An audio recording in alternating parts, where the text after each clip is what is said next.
어쩌다 보니 2019년도가 오늘이 마지막 주일, 송년주일입니다. 그리고 오늘은 항존직 은퇴식이 있는 아주 경건하고 엄숙한 주일입니다.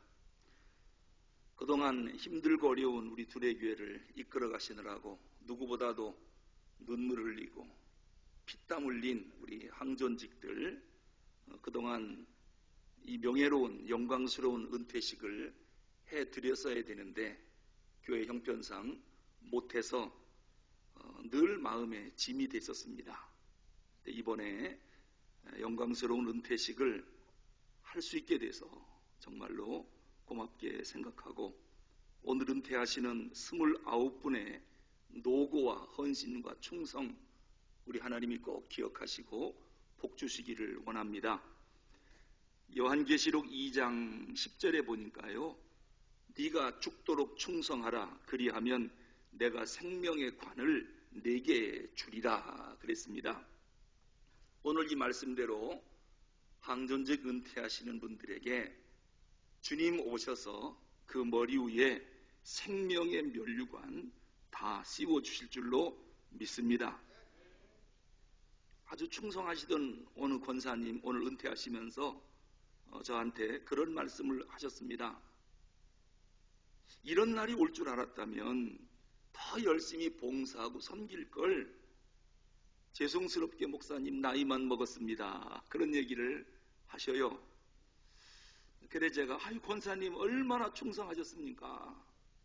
그러면서 제 마음에 무슨 생각이 드느냐면, 나한테도 이런 은퇴의 시간이 곧 올 텐데 아직 기회 있을 때 내가 목회를 더 열심히 해야 되겠다, 그런 생각을 개인적으로 하게 됐습니다. 기회 있을 때, 그리스에 가면 유명한 조각가인 리지푸스가 조각한 시간이라고 하는 동상이 있습니다. 아마 여러분도 그림을 통해서 보신 분이 있을 거예요. 그 시간이라고 하는 동상의 모습이 어떻게 생겼느냐면요, 발밑에는 날렵한 날개가 있어요. 그리고 앞머리는 풍성한데 뒷머리는 완전히 대머리입니다. 그런데 재밌는 것은 그 동상 밑에 쓰여 있는 글귀입니다. 뭐라고 쓰여 있느냐면, 그대 이름이 무엇인가? 내 이름은 시간이라고 하오. 왜 그대는 발밑에 날개를 달고 있는가? 잽싸게 날아갈 수 있도록. 앞머리는 왜 그렇게 풍성한가? 내가 다가갈 때 누구나 붙들 수 있도록. 그러면 왜 뒷머리는 대머리인가? 내가 떠나고 나면 아무도 날 붙잡지 못하도록. 여기 시간이라고 하는 겁니다. 이 시간이라고 하는 기회, 이것이 우리에게 왔을 때 덥석 잡아야지, 그 기회를 놓치면 후회해도 소용없고 울어도 소용없고, 지나간 시간, 놓친 시간 다시 잡을 수가 없다는 것입니다.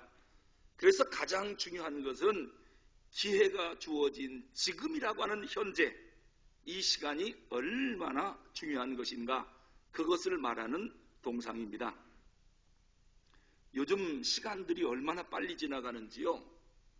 죄송스럽지만 저도요, 간혹 제가 몇 살인지 잊어먹을 때가 있어요. 이거 정신 바짝 차리지 않으면 나이도 잊어먹을 정도로 세월이 이렇게 빨리 가고 있어요. 그래 모세가 이런 시를 썼습니다. 시편 90편 12절에 보면, 우리에게 날 계수함을 가르치사 지혜의 마음을 얻게 하소서. 내 나이가 얼마인지, 내가 앞으로 얼마나 더 살 것인지, 이것을 늘 생각하랍니다. 그래야 인간은 지혜롭게 남은 시간을 산다는 거예요. 사람은 죽을 줄 모르면 못된 짓들 합니다. 죽을 날을 계산하면 정신 바짝 차리고 남은 시간을 아름답게 속량시키는 것입니다. 특히 오늘 본문에 보니까요, 네 나이가 얼마냐? 이런 질문이 나와요. 이 질문을 누가 한 거냐면, 애굽의 바로왕이 그 당시 국무총리인 요셉의 아버지 야곱에게 물었던 질문입니다. 야곱이 누군지를 우리는 잘 압니다. 이삭의 쌍둥이 아들 가운데 큰아들이 에서고 둘째가 야곱입니다. 이스라엘 풍습은 맏아들에게는 상속권과 축복권이 주어지지만 야곱은 둘째이기 때문에 그러한 권한이 없습니다.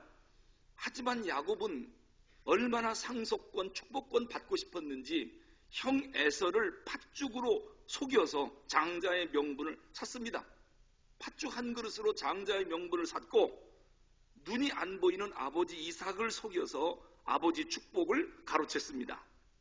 나중에 에서가 그걸 알고 동생을 죽이려고 분을 발하자 야곱은 집을 떠나 외삼촌 집이 있는 밧단 아람으로 피해서 그 후부터 야곱의 일생은 정말 길고 긴 세월 동안 나그네 인생으로 살아가게 됩니다. 우리는 여기서 한 가지 기억할 것, 사람이요 억지로 또는 불법으로 속임수로 뺏은 것은 결코 사람을 평안하게 해주지 않는구나, 그걸 알 수 있습니다. 오히려 그 죄 때문에 더 고통스러운 인생을 살게 되는구나, 야곱을 통해서 보게 됩니다. 야곱은 아버지를 속이면서 인생을 출발했습니다. 그 이후 아들들로부터 20년을 속았습니다. 야곱이 속인 것은 하나지만 야곱이 속은 것은 한두 가지가 아닙니다. 우선 야곱은 사랑하는 여인 라반의 둘째 딸 라헬을 너무너무 좋아해서 라헬과 결혼하려고 7년을 하루같이 열심히 충성하고 봉사했습니다. 드디어 결혼식을 올리고 첫날 밤을 자고 그 다음날 일어나 보니까 신부가 바뀌었어요. 큰딸 레아로 외삼촌 라반에게 속은 것입니다. 이게 남 속이면 안 돼요. 이런 속임을 당하는 거예요. 그뿐 아닙니다. 딸 디나가 세겜 사람에게 강간을 당하는 수모를 겪어야 했고, 그로 인해서 아들들이 세겜 사람을 죽이는 살인 현장을 눈으로 보게 됐습니다. 맏아들 루벤은 어떤 짓을 저질렀느냐, 서모인 빌하와 간통하는 이러한 끔찍한 장면을 야곱이 봐야만 했습니다. 비극이지요. 이어서 사랑하는 아내 라헬이 둘째 베냐민을 낳다가 죽는 것을 봐야만 했습니다. 야곱의 일생은 정말 파란만장한 험악한 세월을 보냈습니다. 그런데 마침 그때 20년 전에 죽은 줄 알았던 아들 요셉이 살아있다는 얘기를 들은 겁니다. 그것도 그 당시 가장 큰 대국인 애굽의 국무총리가 돼서 아버지를 기다리고 있다, 그 이야기를 들은 것입니다. 그 당시 가나안 땅은 거듭되는 흉년으로 인해서 양식이 다 떨어져서 식솔 70명이 굶고 있었습니다. 야곱은 서둘러서 70명 되는 식솔들을 거느리고 애굽으로 달려갔습니다. 백발이 된 아버지를 본 요셉이 아버지 무릎 앞에 엎드려 통곡하고 웁니다. 아버지 야곱도 죽은 줄 알았던 아들 요셉을 품에 안고 흐느껴 웁니다. 이어서 요셉은 아버지 야곱을 모시고 바로왕한테 갑니다. 제 아버님입니다. 이렇게 소개하자 바로왕이 야곱의 얼굴을 보는 순간 그 얼굴에 산전수전 겪은 인생의 자국들이 너무도 험악하게 새겨져 있는 것입니다. 그래서 바로가 대뜸 물어보는 겁니다. 도대체 나이가 몇 살이냐? 나이가 몇 살이기에 얼굴이 그렇게 험악해졌느냐? 그러자 야곱이 대답합니다. 내 나그네 길의 세월이 130년이니다. 130세입니다. 내 나이가 조상들에 비하면 얼마 못되지만 험악한 세월을 보냈나이다. 험악한 세월을 보냈다.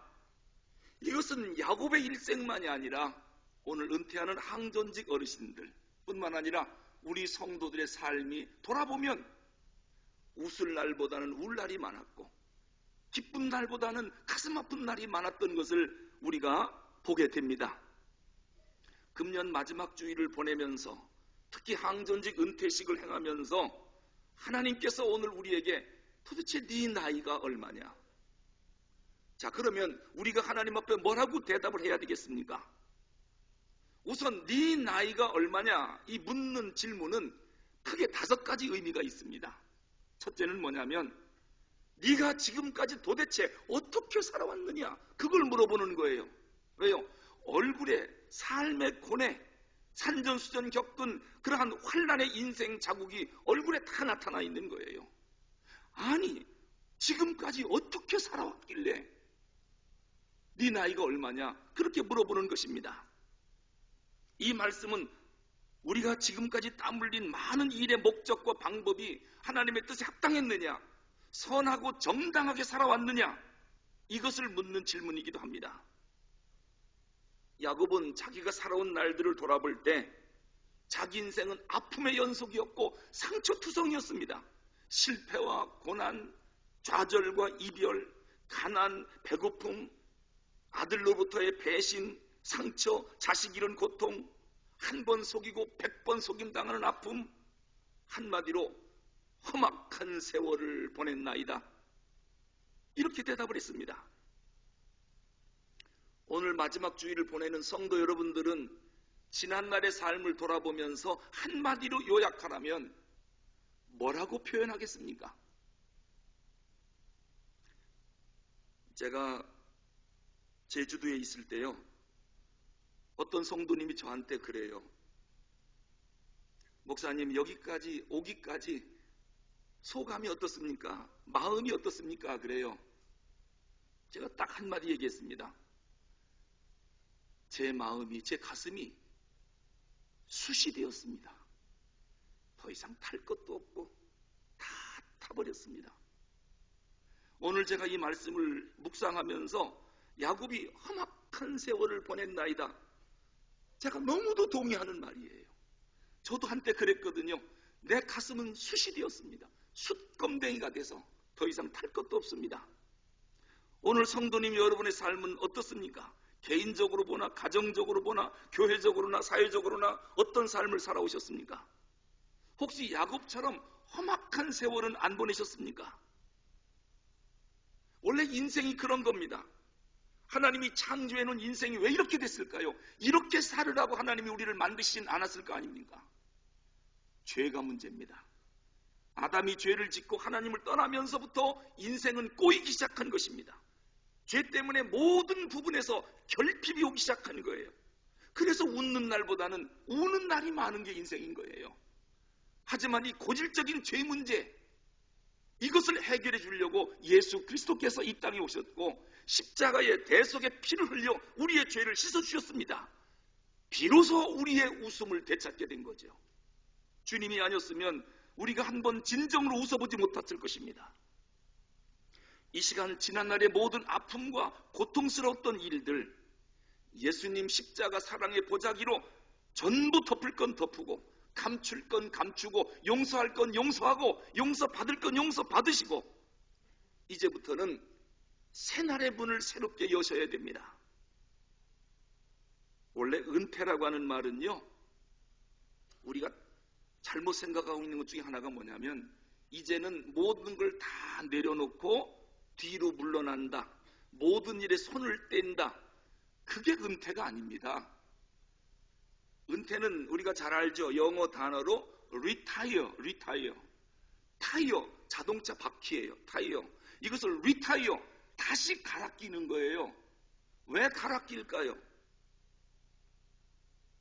그동안 은퇴식을 못 해드려 갖고 다 닳고 다른 금방 있으면 터질 것 같은 바퀴를 그냥 갈아 끼워드리지 못해 갖고 그냥 그런 차를 타고 다녀서 죄송스러웠어요. 오늘 새 바퀴로 다 끼워드릴 거예요. 왜 끼워드리겠습니까? 이제부터 새 시대를 향하여 새롭게 출발하는 날이에요. 모든 일을 내려놓고 뒤로 물러나 앉는 날이 아니에요.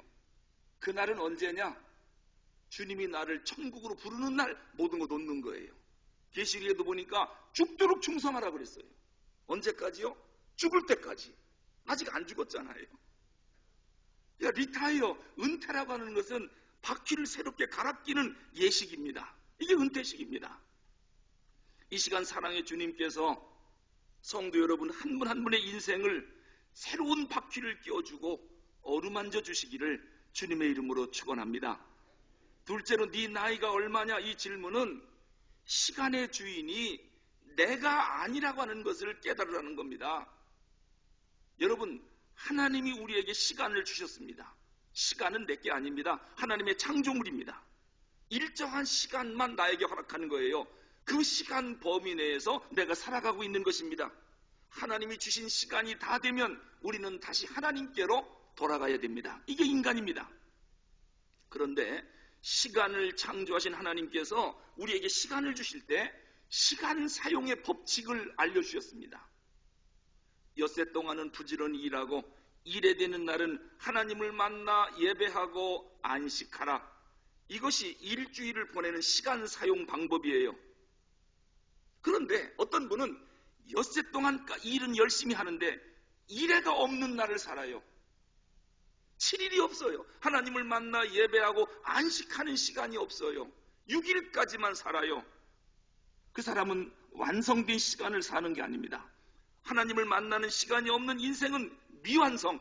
결국 그 사람의 결국은 허무한 인생이 될 겁니다. 계시록 13장 18절에 보면 짐승의 숫자가 나옵니다. 사탄의 숫자, 미완성의 숫자, 그게 바로 666입니다. 6은 완전수인 7에서 하나가 빠진 숫자입니다. 이게 짐승의 수입니다. 하늘의 수가 아니라 땅의 수가 6입니다. 이게 무슨 뜻입니까? 우리가 한 주간을 살 때 월요일에서 토요일까지 6일을 우리가 열심히 삽니다. 세상에서 인정도 받습니다. 땀과 눈물을 흘리고 피 흘리며 살기까지 합니다. 그러나 7일이 없는 삶, 하나님 앞에 예배하고 하나님을 만나 안식하는 그러한 삶이 없다면 그 사람은 짐승의 삶을 사는 겁니다. 미완성의 삶을 사는 겁니다. 그 사람의 인생의 결국은 험으로 끝날 것입니다. 육으로 끝나버리니까요. 여러분, 인간의 수인 6이 모이면 666이 됩니다. 666은 짐승의 표입니다. 하나님 없는 인생, 하나님이 빠진 인생, 짐승 같은 인생으로 불행하게 끝난다. 이것을 우리가 꼭 기억해야 합니다. 그러므로 주일날 하나님 앞에 와 예배하고 안식하는 거, 이것은 내 인생을 완성시키는 날입니다. 이 날이 빠지면 짐승처럼 살다가 허무한 인생으로 끝나는 것입니다. 그래서 오늘 네 나이가 얼마냐? 시간의 주인은 네가 아니다. 그걸 꼭 기억하라는 겁니다. 세 번째로 네 나이가 얼마냐? 이 말은 나는 영원한 존재가 아니라는 거예요. 하나님은 영원에서 영원까지 사시기 때문에 나이가 없습니다. 영원한 천국에 우리가 들어가면 우리도 나이가 없습니다. 왜요? 영생하니까요. 그런데 네 나이가 몇이냐? 이 말은 너 아직 이 땅에 살고 있지 않느냐? 너는 제한된 시간에서 살고 있다는 거, 너는 영원한 존재가 아니라는 거, 너는 잠시 후에 이 세상을 떠나야 하는 존재라고 하는 것을 기억하라는 겁니다. 시편 90편 10절에 보니 우리의 연수가 70이요 강건하면 80이라도 그 연수와 자랑은 수고와 슬픔뿐이요 신속히 가니 날아가나이다. 이 땅에서 주어진 짧은 시간 얼마나 빨리 지나가는지 정신 차리지 않으면 시간 훌떡 지나가고 만다는 것입니다. 여러분, 이 땅에 있는 것은 영원하지 않습니다. 어떤 것도 지속되는 게 없습니다. 지금 건강하십니까? 조금만 기다려보세요.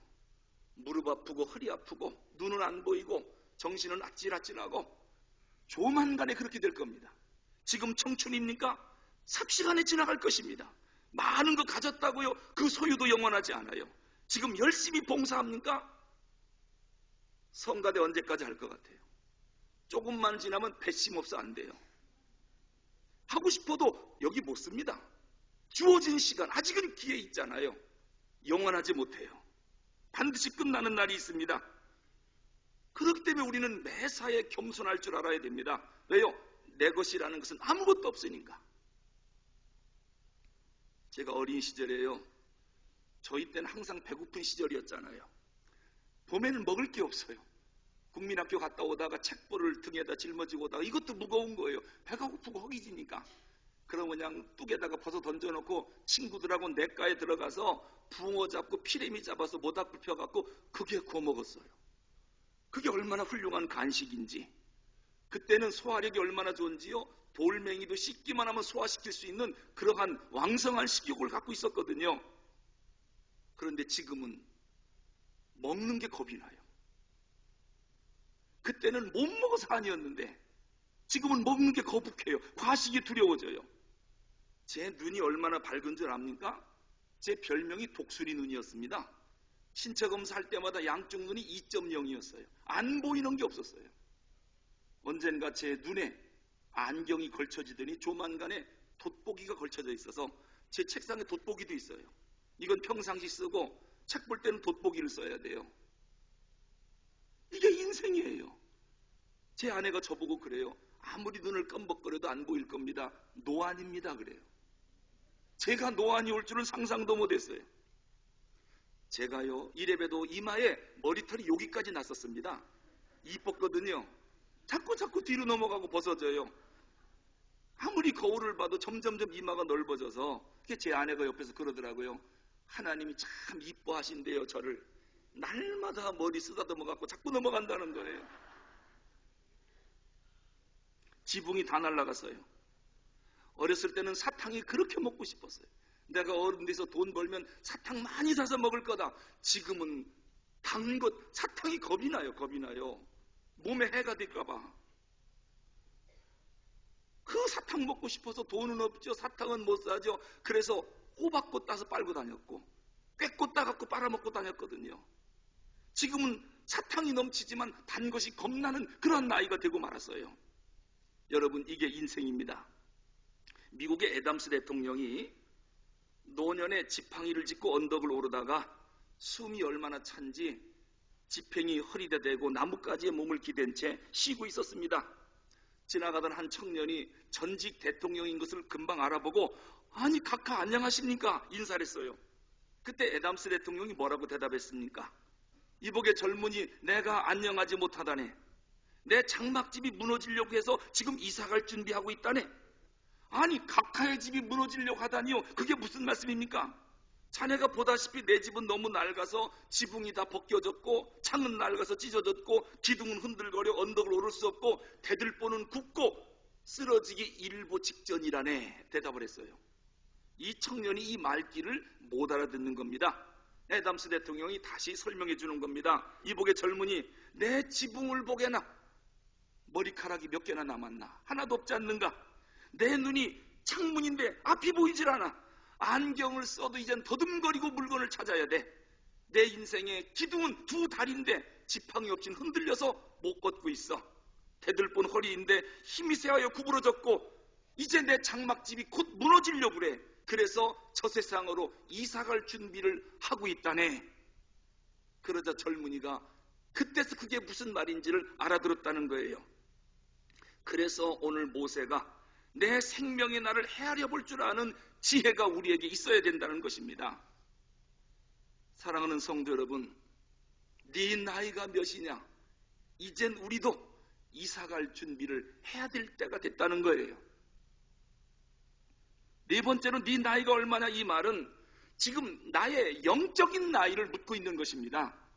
너 교회 다닌 지 얼마 됐느냐? 그거 묻는 게 아니에요. 너 세례 언제 받았느냐? 그거 묻는 것도 아니에요. 교회 직책이 뭐냐? 그거를 묻는 것도 아니에요.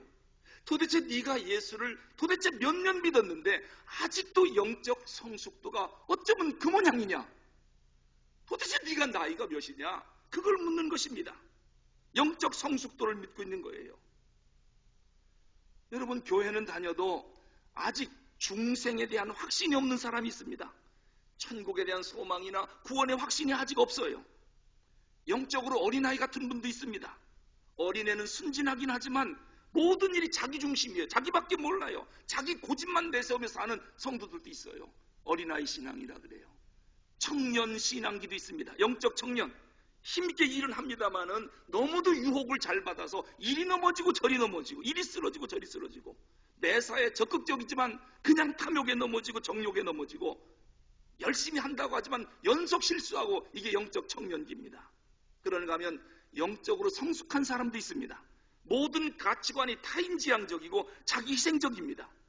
사람을 누구든지 포용할 줄 알아요. 말 한마디를 해도 상대방의 마음을 배려할 줄 알아요. 바른 말보다는 좋은 말을 할 줄 알아요. 이게 영적으로 성숙한 사람들입니다. 도대체 네 나이가 얼마냐? 영적 성숙도를 우리에게 묻고 있는 질문입니다. 마지막 다섯째로 네 나이가 얼마냐? 이 말은 너 앞으로 어떻게 살 거냐? 그걸 묻는 것입니다. 미래의 삶을 묻는 질문입니다. 지금까지는 네가 이렇게 살아왔지만 이제 앞으로 새날을 어떻게 살아갈 거냐? 지금까지는 하나님의 교회 때문에 70년 동안 애를 써서 왔지. 이제 은퇴해서 타이어를 바꿔 꼈다. 이제 앞으로 어떻게 충성하고 살 것이냐? 네 나이가 얼마냐? 미래의 충성을 우리에게 묻고 있는 질문입니다. 여러분, 땅의 것은 결국 배설물로 다 썩어 없어질 것들입니다.